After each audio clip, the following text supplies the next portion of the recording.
राम प्रकाश एक किसान था। वो दूसरों के खेतों में मेहनत मजदूरी करके अपने घर का गुजारा चलाता था। राम प्रकाश के परिवार में उसकी पत्नी और उसकी प्यारी बेटी रोशनी थी। राम प्रकाश जो भी दूसरों के खेतों में काम कर कमाता, उससे वो अपने घर वालों का पेट पालता था। राम प्रकाश की पत्नी राधा को मेकअप करने का बहुत ज़्यादा शौक था। वो हर रोज़ अपनी बेटी रोशनी का कभी हेयर स्टाइल करती और कभी मेकअप। जैसे ही रोशनी मेकअप कर लेती, वो बहुत ही ज़्यादा सुंदर हो जाती थी। अरे वाह माँ, आपने तो मुझे एक राजकुमारी बना दिया। मेरी बेटी राजकुमारी से कम थोड़ी है। एक दिन राम प्रकाश अपनी बेटी रोशनी से कहता है, अरे वाह बेटा, आज तो तुम बहुत ज़्यादा सुंदर लग रही हो। तुम्हारा हेयर स्टाइल भी बहुत ही ज़्यादा सुंदर लग रहा है। हाँ पिताजी, आज माँ ने मेरा मेकअप किया है। इसके बाद राम प्रकाश अपनी पत्नी से कहता है, अरे राधा, वाह, तुमने तो बहुत ही अच्छा रोशनी का मेकअप किया है। ये तुमने कहाँ से सीखा? वो मैंने YouTube पर वीडियो देख कर मेकअप करना सीखा है। मुझे तो बचपन से ही दूसरों का मेकअप करना अच्छा लगता है।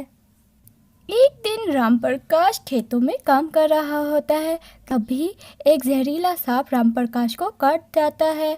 इसके बाद राम प्रकाश की मृत्यु हो जाती है। राम प्रकाश की मृत्यु का राधा और रोशनी को बहुत ज़्यादा दुख होता है।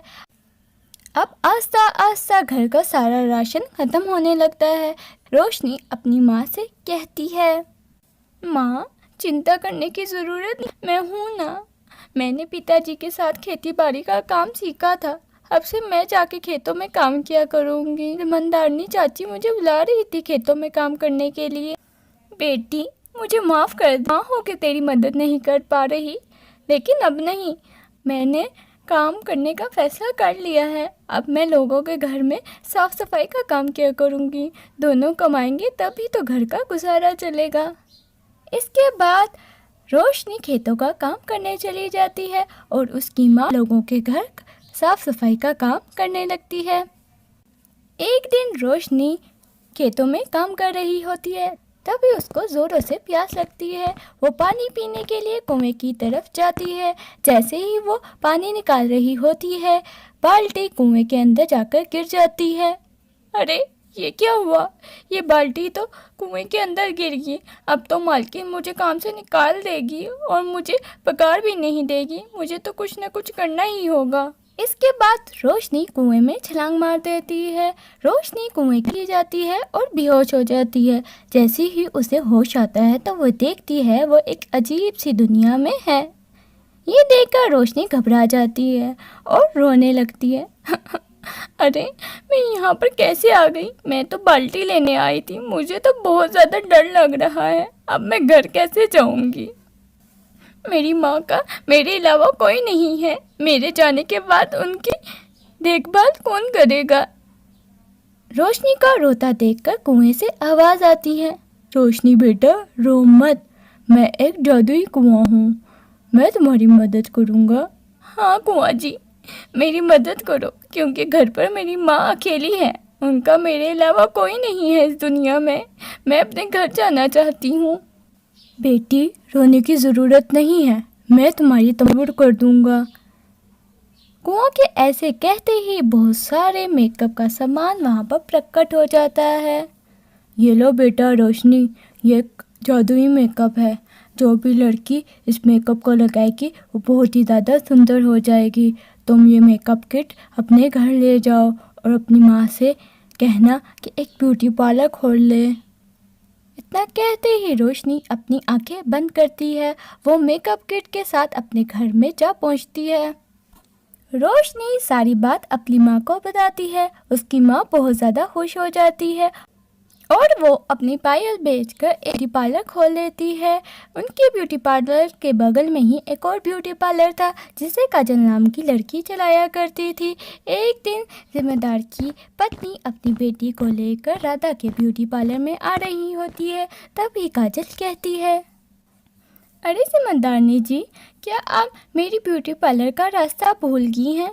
अरे नहीं नहीं, मैंने जब भी अपनी बेटी का मेकअप तुमसे करवाया है, रिश्ते वाले इनकार करके चले जाते हैं, इसलिए मैंने सोचा आज मैं इसका मेकअप नए ब्यूटी पार्लर में कराऊंगी।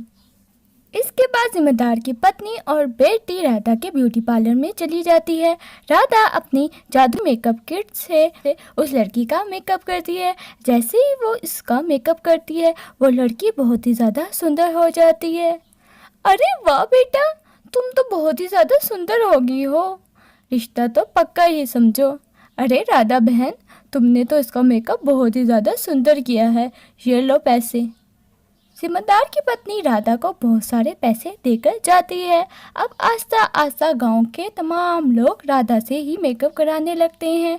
ये सब देखकर काजल को बहुत ज़्यादा जलन होती है और वो सोचती है, अरे ये राधा की बच्ची तो बहुत ही ज़्यादा अमीर हो गई है, पता लगाना ही होगा, कुछ ना कुछ तो गड़बड़ है।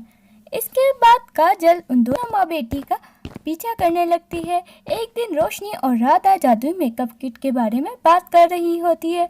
तभी काजल वो सब बातें सुन लेती है और रात होते ही उनके ब्यूटी पार्लर में वो मेकअप किट चुरा लेती है। एक दिन काजल के ब्यूटी पार्लर में एक लड़की आती है। काजल जैसे ही उस जादुई मेकअप से उसका जादू करती है, वो लड़की बहुत ही ज़्यादा बदसूरत हो जाती है।